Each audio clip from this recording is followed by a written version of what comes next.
미군 내부 보고서가 유출되면서 큰 파장이 일고 있습니다. 해당 문서에는 한국 근무를 마친 미군들의 예상을 뛰어넘는 반응이 가득하며 그중 일부는 한국에 완전히 정착하고 싶다는 의사를 밝힌 것으로 드러나 충격을 주고 있는데요. 영상을 시작하기 전 구독과 좋아요 부탁드립니다. 저는 에단 콜린스, 미 공군 특수부대 소속 F-16 전투기 조종사입니다. 12년차 경력의 베테랑 조종사죠. 어릴 적부터 제 인생의 방향을 결정지은 건 아버지의 군복 주머니에서 꺼내 보여주시던 한 장의 사진이었어요. 까맣게 그을린 얼굴로 한국 군인들과 어깨를 나란히 한 젊은 아버지의 모습이었죠. 아버지는 베트남전 참전 용사였고 거기서 한국군과 함께 싸웠습니다. 한국 사람들은 특별해, 에단. 그들의 투혼과 희생정신은 내가 본 어떤 군인들보다 대단했어. 아버지는 늘 그렇게 말씀하셨어요. 베트남전 참전에 대해 거의 이야기하지 않으셨던 아버지가 유일하게 자랑스럽게 꺼내던 이야기가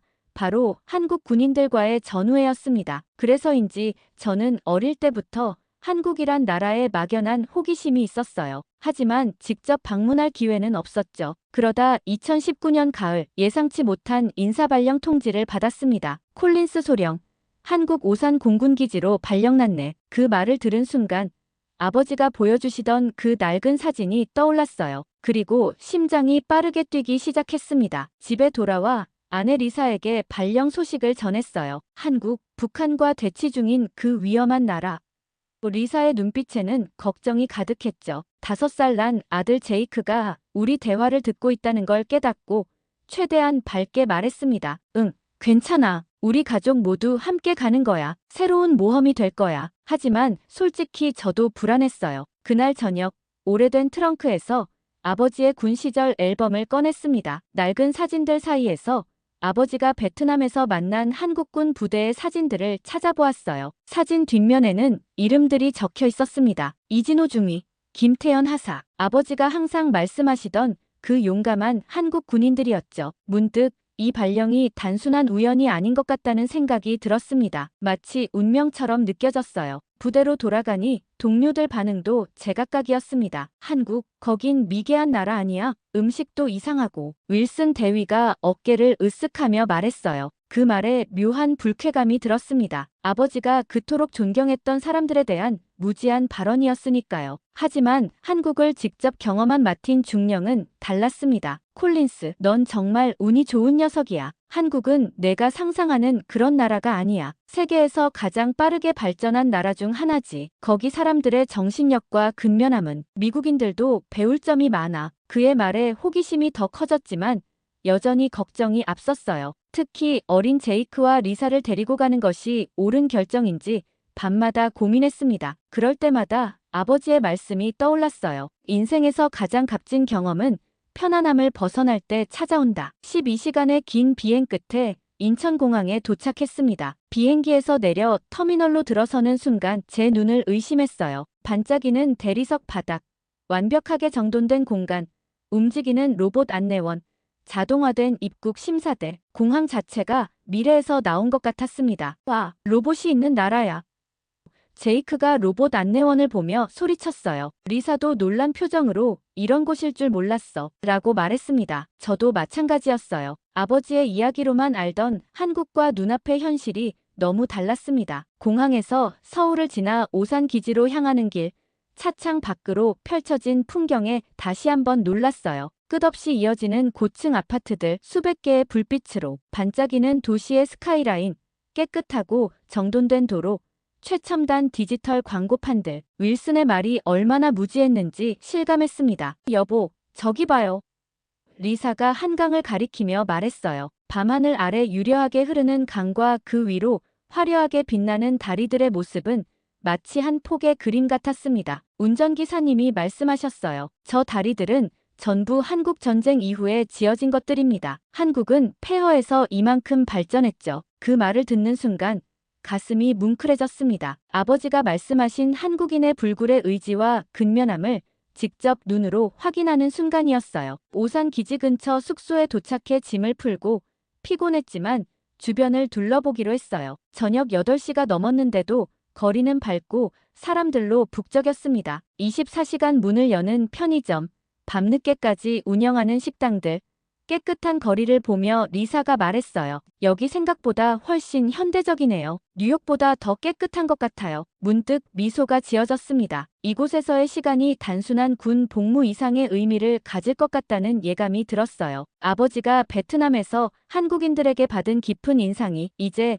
제 차례로 이어질 것 같은 느낌이었습니다. 그날 밤 낯선 침대에 누워 천장을 바라보며 생각했어요. 아버지, 이제 저도 한국인들의 진정한 모습을 경험하게 될 것 같습니다. 그리고 아마도 아버지가 왜 그토록 이 나라와 사람들을 존경했는지 직접 이해하게 될 것 같아요. 이건 단순한 근무 발령이 아니었습니다. 아버지로부터 시작된 인연의 끈을 제가 이어받는 어쩌면 운명적인 여정의 시작이었어요. 한국에 도착한 지 일주일, 오산 공군기지에서의 첫 근무가 시작됐어요. 아침 일찍 기지에 도착해 브리핑룸으로 들어서자 여러 명의 한국군 장교들이 이미 자리에 앉아 있었습니다. 긴장된 마음으로 자리에 앉았는데 옆자리에 한국 장교가 유창한 영어로 말을 걸었어요. 콜린스 소령님, 반갑습니다. 저는 강태준 대위입니다. 오늘부터 함께 근무하게 됐네요. 태준 대위의 친절한 미소에 긴장이 좀 풀렸습니다. 브리핑 내내 그는 중요한 내용들을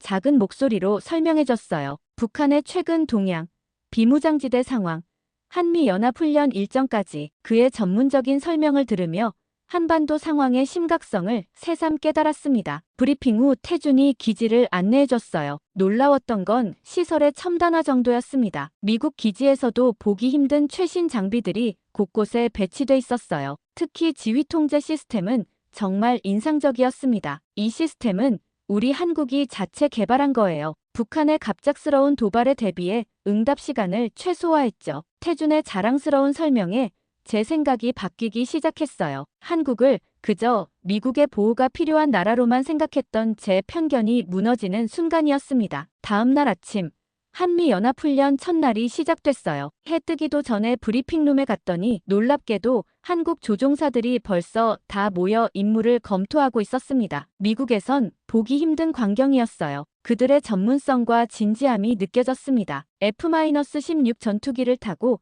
태준과 함께 이륙했어요. 하늘에서 내려다본 한국의 모습은 정말 아름다웠습니다. 서쪽으론 서해의 푸른 바다가, 동쪽으론 웅장한 산맥이 펼쳐져 있었죠. 완전히 다른 풍경을 보며 새로운 느낌이 들었어요. 훈련 중 북한 국경 근처를 비행할 때였습니다. 갑자기 레이더에 이상 신호가 잡혔어요. 긴장된 순간 태준은 놀라울 정도로 침착하게 대응했습니다. 그의 정확한 판단과 빠른 조치 덕분에 우리는 안전하게 상황을 넘길 수 있었어요. 착륙 후 태준에게 물었습니다. 어떻게 그렇게 침착할 수 있었어? 우리는 항상 이런 상황에 대비해 훈련해요. 북한과 대치하는 상황에서 언제든 긴급 상황이 발생할 수 있으니까요. 그날 저녁 숙소로 돌아와 리사에게 하루 일과를 이야기했어요. 여보, 한국군이 정말 인상적이었어. 내가 생각했던 것보다 훨씬 전문적이고 훈련이 잘 되어 있더라고. 리사도 자기 경험을 들려줬어요. 나도 오늘 근처 마켓에 갔었는데 사람들이 정말 친절하더라고요. 영어를 못해도 몸짓으로 도와주려고 애쓰는 모습이 감동적이었어요. 그리고 제이크를 데리고 놀이터에 갔는데 한국 아이들이 먼저 다가와서 놀자고 했어요. 언어가 안 통해도 금방 어울리더라고요. 저녁 식사 후 갑자기 초인종이 울렸습니다. 문을 열어보니 태준과 그의 아내 지연 씨가 손에 과일 바구니를 들고 서 있었어요. 환영 인사드리러 왔어요. 한국에서의 첫 주가 어떠셨나요? 과일 바구니를 건네며 물었죠. 우리는 함께 차를 마시며 이야기를 나눴고 제이크는 태준의 아들 민준이와 금세 친해져 장난감을 가지고 놀기 시작했어요. 언어가 통하지 않아도 아이들은 금방 어울리더군요. 그날 밤 침대에 누워 생각했습니다. 한국은 내가 생각했던 것과 전혀 다른 나라다. 그리고 이 사람들 정말 특별한 것 같아. 한국에서의 첫 주가 지나면서 제 마음속에는 이 나라와 사람들에 대한 호기심이 점점 커져가고 있었어요. 어느새 벚꽃이 흐드러지게 피어온 도시가 분홍빛으로 물들었어요. 저는 대규모 한미연합훈련에 참여하게 됐습니다. 이번 훈련은 실전을 방불케 하는 종합훈련이었어요. 훈련장에서 만난 한국군의 태세는 놀라웠습니다. 모두가 완전 무장한 채 브리핑 시간 30분 전부터 자리에 앉아 있더군요. 훈련이 시작되고 한국군의 움직임은 마치 하나의 기계처럼 정확했어요. 각자 맡은 위치에서 완벽하게 임무를 수행하는 모습이 정말 인상적이었습니다. 당시 가상 북한 도발 상황에 대응하는 시나리오였는데 한 부대의 대응이 7초 늦어졌어요. 훈련 후 평가 시간, 한국군 사령관이 말했습니다. 이 7초의 지연이 실전에서는 수천 명의 생명을 좌우할 수 있습니다. 그 말에 모든 장병들이 고개를 숙였어요. 미국 훈련에서는 보기 힘든 철저함이었습니다. 훈련이 끝나고 태준이 저를 한국식 저녁 식사에 초대했어요. 회식이라는 문화를 처음 경험했는데 정말 특별했습니다. 삼겹살을 구워 먹으며 소주를 마시는 자리였는데 처음엔 어색했지만 금방 분위기에 녹아들었어요. 이거 한번 드셔보세요. 소주라고 우리나라 전통 술입니다. 김중령이 작은 잔에 투명한 술을 따라주었어요. 한 모금 마시자 목구멍이 화끈거렸고 모두가 웃으며 환호했습니다. 이제 진짜 한국 사람 다 됐네요. 그날 밤 처음으로 한국 장교들과 마음을 열고 대화했어요. 그들 대부분은 의무 복무 중인 젊은이들이었고 북한과의 갈등 속에서도 자신의 임무에 자부심을 갖고 있었습니다. 특히 태준은 군인의 역할에 대한 깊은 생각을 가진 사람이었어요. 우리에게 군 복무는 단순한 직업이 아닙니다. 나라를 지키는 신성한 의무죠. 그의 말에 깊은 인상을 받았어요. 미국에서는 점점 직업으로만 여겨지는 군 생활이 여기서는 여전히 명예와 의무의 영역이었습니다. 회식이 무르익자 누군가 노래방에 가자고 제안했어요. 생전 처음 가본 노래방에서 한국 노래를 따라 부르며 즐거운 시간을 보냈습니다. 어색하게 춤을 추는 저를 보며 모두가 환호했고 그 순간 이 사람들과 함께라면 어떤 어려움도 이겨낼 수 있을 것 같다는 생각이 들었어요. 다음 날은 주말이라 가족들과 시간을 보내기로 했습니다. 태준이 추천한 경복궁에 갔는데 제이크가 정말 좋아했어요. 아빠, 여기 진짜 성이에요? 왕이 살던 곳이에요? 눈을 반짝이며 물었죠. 리사도 한복을 빌려 입고 사진을 찍으며 즐거워했습니다. 경복궁 근처 식당에서 처음으로 비빔밥을 먹었어요. 알록달록한 채소와 고기가 섞인 그 맛은 정말 특별했습니다. 제이크도 처음엔 낯설어 하더니 금세 맛있게 먹었어요. 아빠, 이거 정말 맛있어요. 주말 저녁 집으로 돌아오는 길에 리사가 말했어요. 에단, 여기 생각보다 정말 좋은 것 같아요. 제이크도 잘 적응하고 있고 사람들도 친절하고 저도 동의했습니다. 그래, 여기 사람들이 정말 특별해. 오늘 경복궁에서 길을 잃었을 때 한 할아버지가 영어를 전혀 못하셨는데도 직접 목적지까지 데려다 주셨잖아. 한국 생활 넉 달째 제이크를 현지 국제 유치원에 등록시켰어요. 처음에는 걱정했지만 제이크는 놀라울 정도로 빨리 적응했습니다. 일주일 만에 안녕하세요, 감사합니다 같은 간단한 한국어를 배워왔고 한국 친구들도 여러 사귀었어요. 리사도 한국 생활에 적응하기 시작했습니다. 인근 커뮤니티 센터에서 한국어 수업을 듣기 시작했고 태준의 아내 지연 씨와 함께 요리 클래스에도 참여했어요. 어느 날 저녁 리사가 처음으로 김치찌개를 만들어 왔는데 정말 맛있었습니다. 지연 씨가 가르쳐줬어요. 정말 좋은 사람이에요. 리사의 얼굴에서 행복한 표정이 보였어요. 그렇게 시간이 흐르면서 우리 가족은 점점 한국 생활에 녹아들고 있었습니다. 불과 몇 달 전에는 걱정과 불안으로 시작했던 이 여정이 이제는 새로운 발견과 기쁨의 시간으로 변해가고 있었어요. 무더운 여름이 찾아왔어요. 그날은 유난히 더워서 38도를 웃도는 기온에 숨이 막힐 정도였습니다. 오전 브리핑을 마치고 나오는데 태준이 주말에 북한산 등산을 가자고 제안했어요. 이 더위에 산을 오르겠다고. 처음엔 미쳤나 싶었지만 태준의 열정에 못 이겨 함께 가기로 했습니다. 토요일 아침 태준과 5명의 한국군 동료들과 북한산에 도착했어요. 산 입구는 이미 등산객들로 붐볐습니다. 어르신부터 어린아이까지 온 가족이 함께 산을 오르는 모습이 놀라웠어요. 미국에서는 상상하기 힘든 광경이었습니다. 등산을 시작하고 얼마 안 돼 땀이 비오듯 쏟아졌어요. 미군 특수부대 훈련을 받은 저였지만 이 가파른 산길은 정말 만만치 않았습니다. 1시간쯤 올랐을까 숨이 턱에 찼어요. 잠시 쉬었다 갈까요? 제가 말하자 한국군 동료들은 웃으며 아직 3분의 1도 안 왔는데요 라고 했습니다. 그 말에 자존심이 상했지만 정말 지쳐 있었어요. 그때 김중령이 배낭에서 작은 통을 꺼냈습니다. 이거 드세요. 산삼정이라고 체력 회복에 좋아요. 쓴맛이 강했지만 억지로 다 먹었고 신기하게도 조금 후 정말 힘이 나기 시작했어요. 다시 열심히 산을 오르기 시작했습니다. 정상에 도착했을 때의 그 느낌은 말로 표현하기 어려워요. 서울 전체가 파노라마처럼 눈앞에 펼쳐져 있었습니다. 고층 빌딩들, 한강의 곡선, 끝없이 이어지는 도시의 풍경. 그 어떤 도시 전망대보다 아름다웠어요. 더 놀라웠던 건 한국군 동료들이 배낭에서 꺼낸 음식이었습니다. 김밥, 삶은 계란, 과일, 그리고 막걸리까지. 이 무거운 것들을 다 들고 올라왔다니 정말 대단했어요. 등산의 즐거움은 정상에서 먹는 음식에 있어요라는 태준의 말에 깊이 공감했습니다. 그날 정상에서 먹은 김밥은 제가 먹어본 그 어떤 고급 요리보다 맛있었어요. 하산길에 조금 넘어져서 발목을 살짝 다쳤는데 태준이 걱정하며 다음 주에 병원에 같이 가자고 했습니다. 별거 아니라고 했지만 그의 진심 어린 걱정을 거절할 수 없었어요. 화요일, 태준이 데려간 병원은 그의 사촌 삼촌이 운영하는 정형외과였습니다. 놀란 건 접수 후 불과 10분 만에 진료를 볼 수 있었다는 거예요. 미국에서는 응급실이 아닌 이상 몇 시간은 기본으로 기다려야 하는데 말이죠. 더 놀라운 건 진료 과정이었어요. 엑스레이 촬영부터 진단, 치료까지 모든 게 30분 안에 끝났습니다. 미국에서라면 하루 종일 걸릴 일이었어요. 게다가 병원비는 예상의 3분의 1 정도밖에 안 됐습니다. 어떻게 이렇게 효율적이고 저렴한 거죠?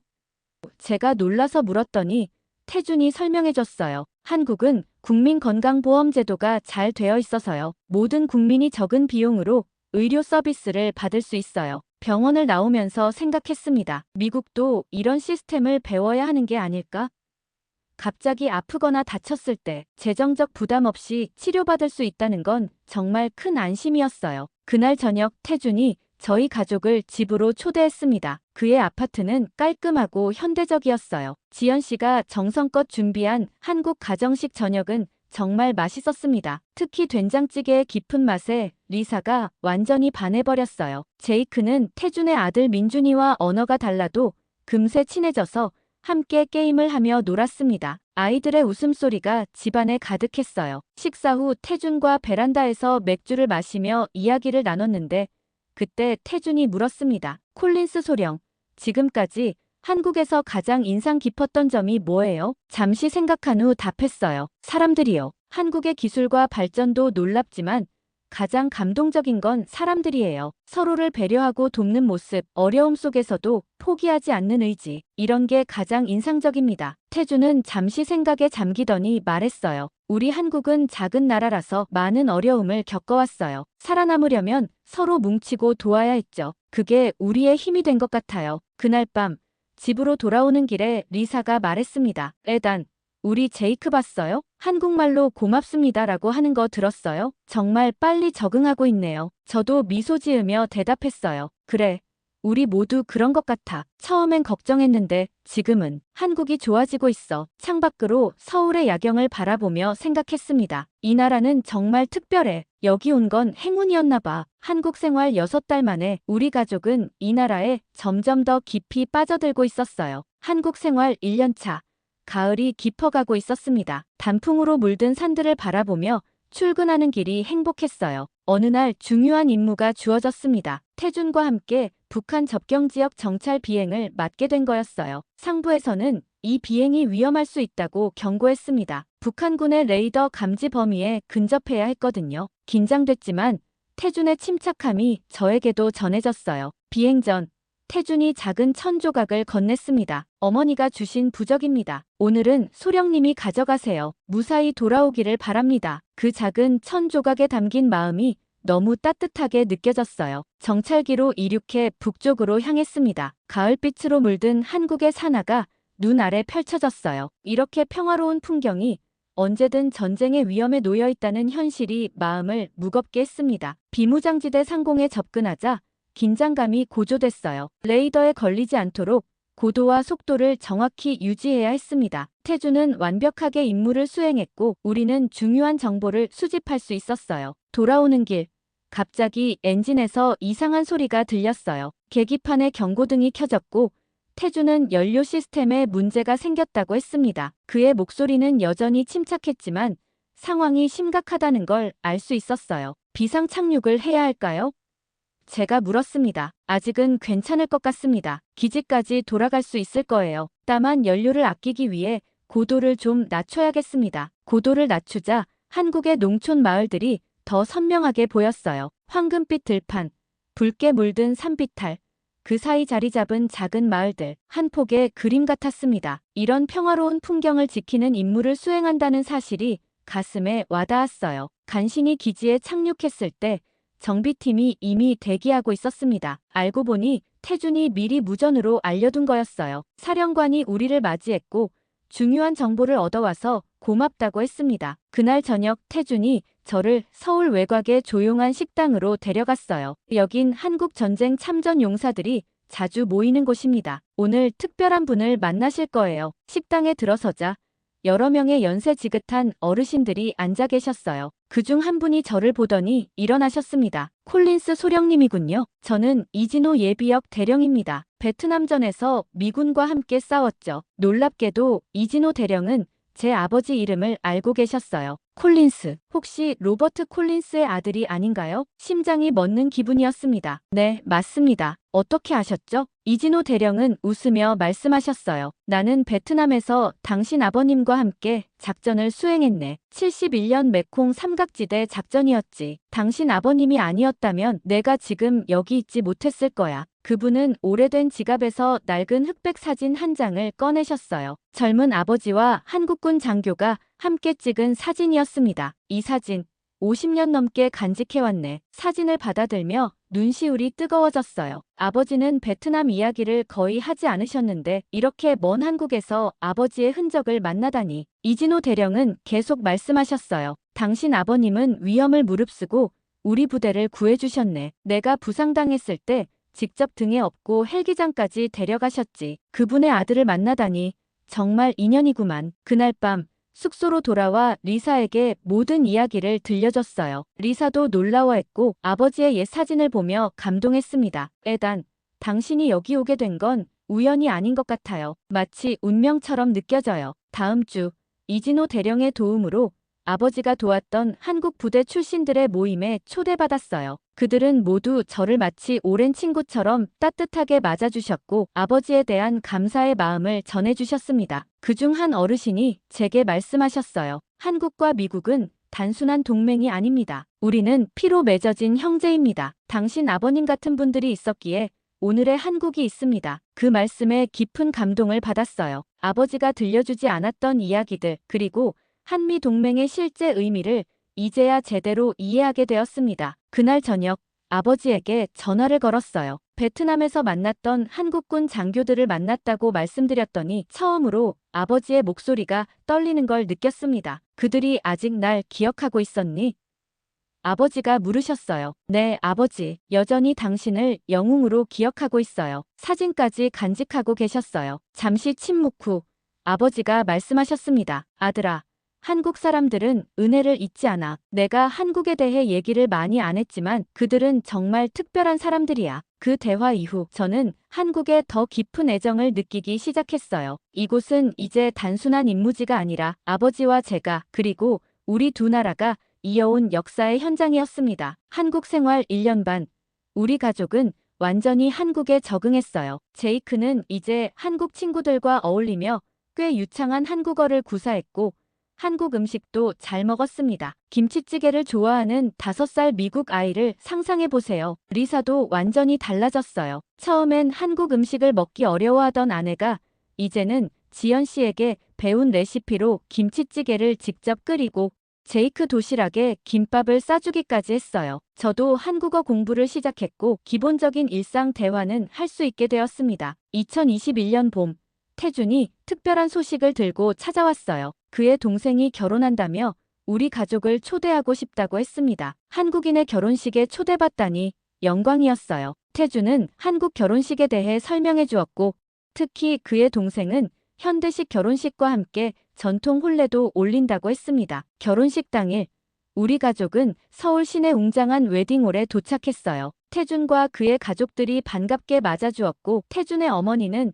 제 손을 꼭 잡으시며 말씀하셨습니다. 콜린스 소령, 우리 아들이 많이 의지하고 있어요. 고맙습니다. 웨딩홀은 화려하면서도 품격 있게 꾸며져 있었어요. 미국 결혼식과는 확연히 달랐습니다. 수백 명의 하객들이 참석했고 모두 정장을 차려입고 축의금을 전달하는 모습이 인상적이었어요. 본식 전에 별도의 방에서 진행된 전통 혼례는 정말 아름다웠습니다. 화려한 전통 의상을 입은 신랑 신부가 서로에게 절을 하고 술잔을 나누는 모습이 경건하면서도 아름다웠어요. 태준이 각 의식의 의미를 설명해 주었고 자연과 조상, 양가의 결합을 상징하는 깊은 의미가 담겨 있었습니다. 제이크가 작은 목소리로 물었어요. 아빠, 나도 나중에 이런 결혼식 할 수 있어요? 그 말에 주변 한국 하객들이 미소 지었고 저도 웃으며 대답했습니다. 물론이지, 내가 원한다면 가능하단다. 결혼식 후 태준의 가족들이 우리를 차 한잔하자고 초대했어요. 전통 찻집에서 태준의 아버지께서 한미 동맹의 역사에 대해 말씀해 주셨습니다. 콜린스 소령, 우리 한국인들에게 미국은 단순한 동맹국이 아닙니다. 위기의 순간에 함께 피를 나눈 형제의 나라지요. 그 인연이 당신과 태준을 통해 이어지고 있다는 것이 참 의미 있습니다. 그날 저녁 집으로 돌아오는 길에 리사가 말했어요. 에단, 오늘 정말 특별한 경험이었어요. 한국 사람들의 따뜻함이 진심으로 느껴졌어요. 저도 동의했습니다. 맞아요. 처음엔 이곳이 낯설고 멀게만 느껴졌는데 이제는 마음의 거리가 훨씬 가까워졌네요. 몇 주 후 기지에서 뜻밖의 소식을 들었어요. 한국군과 미군의 상호 이해 증진을 위한 특별 프로그램이 시작된다는 거였습니다. 태준과 저는 이 프로그램의 첫 참가자가 되었습니다. 프로그램의 일환으로 저는 한국 초등학교를 방문해 미국 문화를 소개하는 수업을 하게 됐어요. 교실에 들어서자 30명의 아이들이 호기심 가득한 눈으로 저를 바라봤습니다. 안녕하세요. 저는 미국에서 온 콜린스 소령입니다. 제 서툰 한국어 인사에 아이들이 환호했어요. 그날 수업은 정말 즐거웠습니다. 아이들에게 미국의 학교 생활, 스포츠, 명절에 대해 이야기해 주었고 제가 가져간 미식 축구공을 만져보며 아이들이 신기해했습니다. 수업 마지막에 한 여학생이 물었어요. 소령님, 한국에서 가장 좋아하는 게 뭐예요? 잠시 생각하다 대답했습니다. 사람들이에요. 한국 사람들은 정이 많고 따뜻해요. 그리고 서로 돕고 배려하는 모습이 참 아름답습니다. 그 대답을 들은 아이들이 일제히 박수를 쳤고 눈시울이 뜨거워졌어요. 이 아이들이 자라서도 한미 우호 관계를 소중히 여기길 바라는 마음이 들었습니다. 학교 방문 후 태준이 또 다른 제안을 했어요. 주말에 비무장지대 인근 마을에서 봉사활동을 하는데 함께 하지 않겠냐고요. 노인분들 집 수리를 도와드리는 일이었습니다. 그 봉사활동은 제게 또 다른 특별한 경험이 되었어요. 비무장지대 근처 작은 마을에서 우리는 어르신들의 집 수리를 도왔습니다. 지붕을 고치고 벽을 새로 칠하고 창문을 교체하는 작업이었어요. 한 할머니 댁에서 일할 때였습니다. 그분은 한국 전쟁 때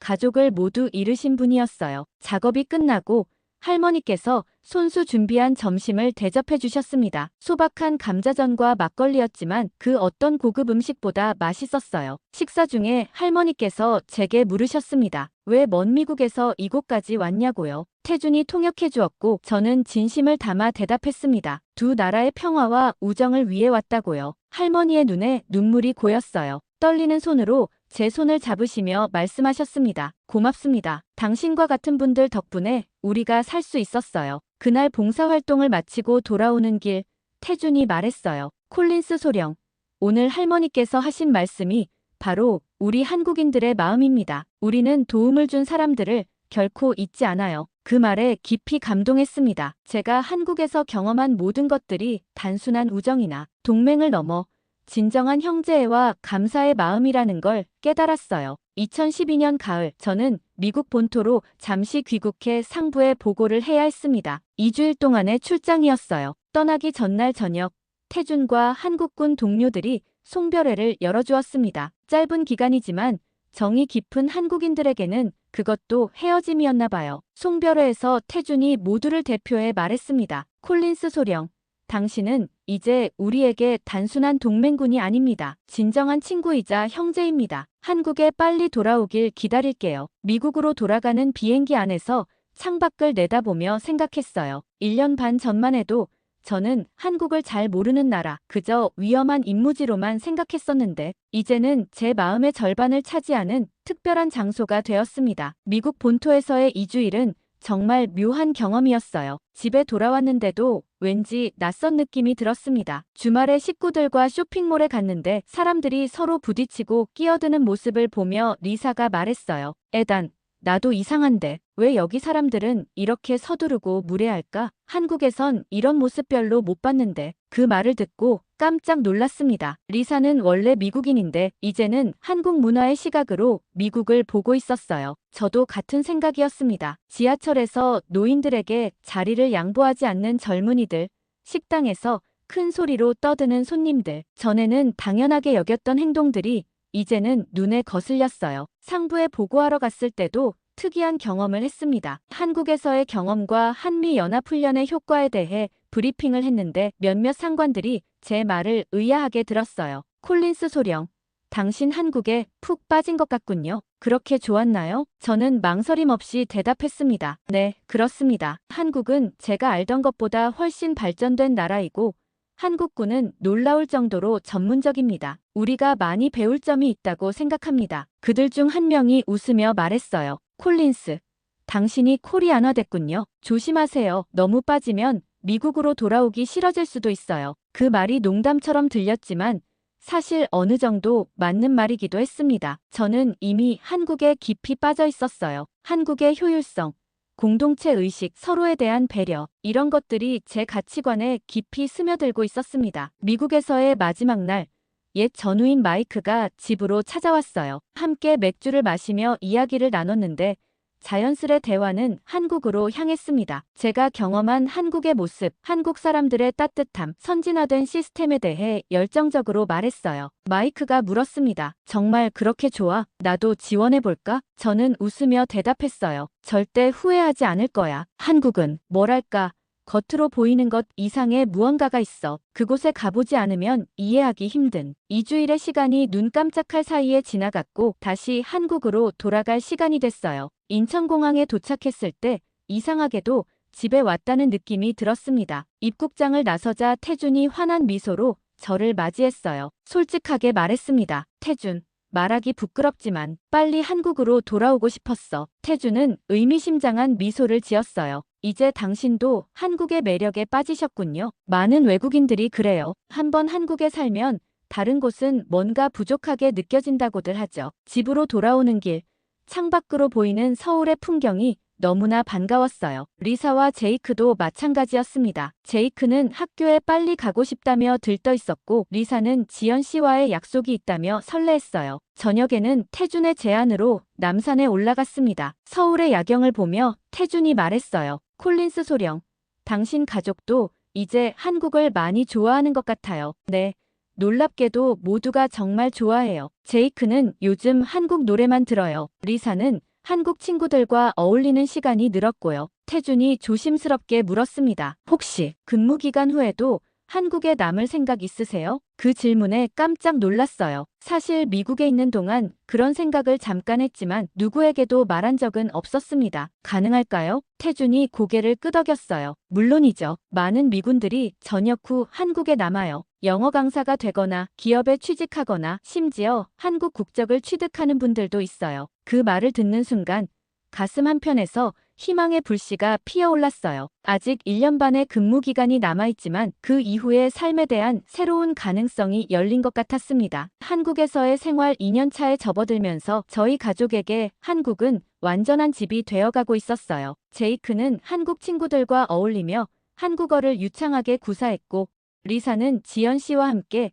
한국 요리 클래스를 정기적으로 듣고 있었습니다. 저도 업무 외에는 가능한 한 한국어로 대화하려고 노력했어요. 2022년 여름 중요한 결정의 순간이 왔습니다. 원래 한국 근무 기간은 3년으로 이제 1년이 남았는데 상부에서 2년 더 연장할 기회가 생긴 거였어요. 그날 저녁 리사와 제이크에게 이 이야기를 꺼냈습니다. 여러분, 우리 한국에서 2년 더 살아볼까? 놀랍게도 리사와 제이크는 환호성을 지르며 기뻐했어요. 제이크는 펄쩍 뛰며 좋아했고 리사는 기쁨의 눈물을 흘렸습니다. 그제야 깨달았어요. 저희 가족 모두가 이미 한국이라는 나라에 깊이 빠져 있었던 거죠. 오히려 돌아가야 한다고 하면 어쩌나 걱정했어요. 리사가 말했습니다. 2023년 봄, 저는 베트남에서 아버지가 도왔던 한국군 출신들을 기리는 작은 장학재단을 설립했어요. 기념식에는 이진호 대령을 비롯한 베트남전 참전 용사들과 그 가족들이 참석했습니다. 아버지도 모셨는데 평소 감정 표현이 적으신 분이 눈시울을 붉히시는 모습을 처음 봤어요. 행사 후 한 참전 용사의 손자가 제게 다가왔습니다. 콜린스 소령님, 저도 나중에 군인이 되고 싶어요. 한국과 미국의 평화를 지키는 사람이 되고 싶습니다. 그 말에 가슴이 뭉클했어요. 두 나라의 우정이 세대를 넘어 이어지고 있다는 사실이 감동적이었습니다. 그해 여름 태준의 제안으로 제이크를 한국의 여름 캠프에 보냈어요. 일주일 동안 한국 아이들과 함께 지내며 전통 문화를 배우는 프로그램이었습니다. 캠프에서 돌아온 제이크는 한국 전통 탈춤을 추고 다도를 배우고 한글을 더 열심히 공부했다고 자랑했어요. 아빠, 나 이제 한국 사람 같아요. 친구들이 내가 한국말 잘한다고 했어요. 가을이 되자 저는 전역 후 한국에 정착하는 계획을 구체화하기 시작했습니다. 태준의 도움으로 취업 기회와 거주 비자에 대해 알아보기 시작했어요. 리사도 한국의 국제병원에서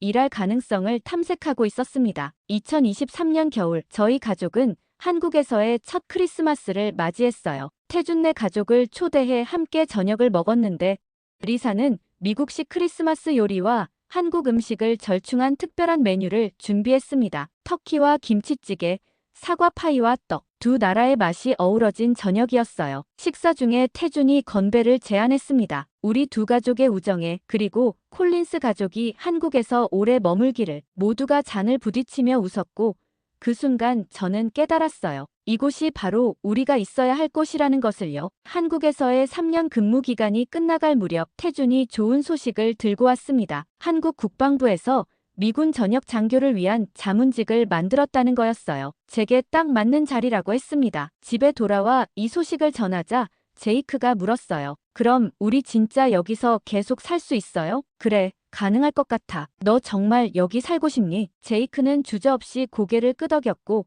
리사도 찬성했습니다. 그렇게 저희 가족은 한국에 정착하기로 결정했어요. 창밖으로 서울의 밤하늘을 바라보며 생각했습니다. 인생은 참 예측할 수 없는 여정이구나. 처음에는 두려움으로 시작한 이 발령이 이제는 우리 가족 인생의 가장 큰 축복이 되었으니까요. 한국, 이 특별한 나라는 이제 저희의 제2의 고향이 되었습니다. 오늘의 사연 어떠셨나요? 오늘도 끝까지 함께 해주신 여러분께 진심으로 감사드리며 다음 영상도 재밌고 유익한 사연으로 돌아올 것을 약속드립니다.